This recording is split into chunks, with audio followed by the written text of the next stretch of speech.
two kinds of rather simple-minded versions that we're getting all the time. It's far more complicated than that. New York City artist, author, and lecturer Bud Hopkins knows he's bitten off a big chunk. As usual, he finds himself in the unenviable position of trying to convince an audience that space aliens are not only real, they're here, and on a fairly regular and widespread basis, they enter people's homes, float them out through a window or wall into a waiting spaceship, conduct invasive medical procedures, and then return the victims to their beds with little or no memories of these unthinkable encounters. One is a being called Zosh, and he's just like from everywhere. But the Hoopas is one from Zeta Reticuli. I like working with him. Robert Shapiro is a practitioner of the New Age discipline known as channeling, in which alien or spirit entities speak to the rest of us through mediums.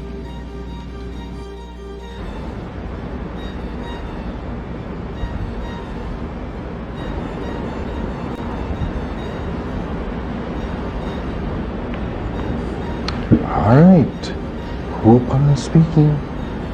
Well, I will respond to questions.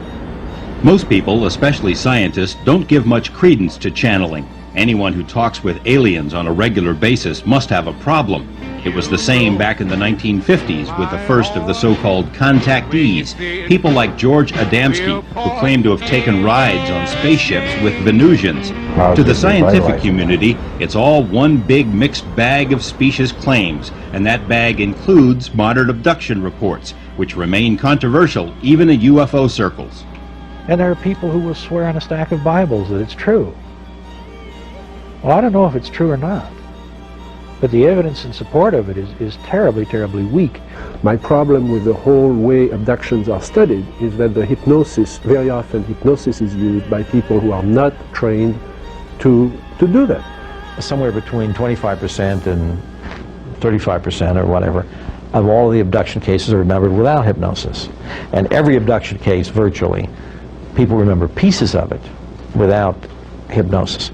Hopkins, perhaps more than any other person, has risked all, including his personal life and his health, in order to convince the world to sit up and take notice of abduction reports. Finally, his efforts appear to be paying off. The thing that makes the UFO abduction phenomenon so powerful in that shift is that it kind of gets us where we live. It enters the physical world. It appears to be in the physical world, but once having found us in the physical world, it then drags us out of the physical world. So it is, it's like tailor-made to shatter the arrogance of the Western worldview. Harvard psychiatrist John Mack has taken considerable heat from his colleagues because of his interest in abduction cases, but he's not deterred. Mack recognizes that many scientists simply refuse to believe abductions are real, no matter what. There's a huge amount physical evidence of what's going on in the abduction UFO world, but there has to be some openness of the receiver to that evidence.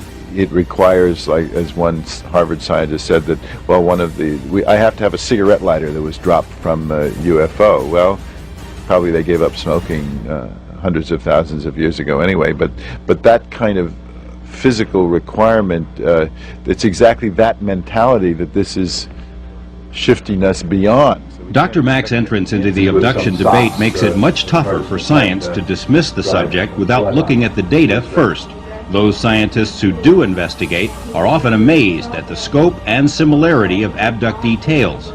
There were beings around me. They were little short beings, but fairly chubby and heavy on the beings, and there was about 4 or 5 of them, and they were busy doing different things as I was laying on the table. Mary has had similar experiences most of her life, so have other members of her family. Therein lies the central pattern of the abduction scenario. It begins during childhood, continues for decades, and seems to follow entire families. What I remember is just like the bruises and stuff, and I always remember waking up thinking that I'd been somewhere but not knowing where I had been. But I remember seeing flying saucers Anderson has had a lifetime of UFO sightings, abduction experiences, missing time, and unexplained scars. The same was true of her mother, and is now true for her daughter. The basic patterns are so narrowly similar over and over and over again that they simply preclude human fantasy as having been the cause. There is a very strong physical component to this data, that a person who is abducted actually is missing from their normal environment during the abduction experience, and that people have multiple abductions. There are people abducted together at the same time who confirm each other's abductions, and sometimes those people may not be abducted themselves even. And we have independent people who see other people being abducted, and there's scars, right, scars on people's bodies and all sorts of other things. And any theory that explains the abduction phenomenon must take into account the physical aspect of it. And that is why we don't have a competing theory to the theory, in fact, that this is what's happening to people. Dr. Jacques Vallée questions some abduction reports because they were recalled with hypnosis, but he's personally seen the physical effects of alien encounters. There is impact on the skin. They do describe a hot sensation, but the beam would also pin them down and push them. And we don't know how to make a beam that does that. Psychiatric social worker John Carpenter is another professional who's dared to look seriously at abductions. You don't want to live with that. It is not a fun experience. One of his cases involves a Nevada ranching family whose members have had unusual encounters for years. One come up to my shoulder, and slender, and dark-eyed. What color hair? Oh, yeah. Mean eyes. Cold. Looks like a dentist's office. And what makes it look like a dentist's office? Everything comes out of the walls.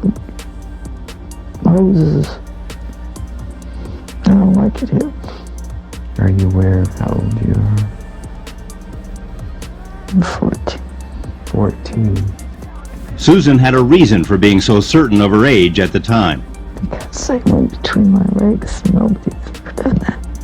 Nobody had done that before. No. No. Since you couldn't move, how did they manage that? I spread my legs. There is no doubt in my mind there is a definite phenomenon occurring. Some kind of intervention, intrusion of some kind of different type of being, whether it's dimensional or extraterrestrial, whatever it is. There's nothing that binds these people together except the common amazing reports that they come up with. Carpenter, Mack, Jacobs, and Hopkins have been taking their case to their colleagues, holding seminars around the country for mental health professionals, hoping to foster better understanding of abductee reports. The response has been modest but encouraging. Unfortunately, there are no answers to any of the big questions. Why is this happening? What do they want? Where will it all lead? It certainly is a good question that why do they need us if they're so advanced? But then why do we need wildlife to do our research? Why do we have 2,000 lab rats? Why don't we just create our own animals? There has to be something to do with our spirit, our soul, our brains, something beyond maybe what they can manufacture in the lab. It seems like they're interested also in a relationship with us, in some kind of joining with us. We know infinitely more about this, infinitely more about it than we did 10 years ago.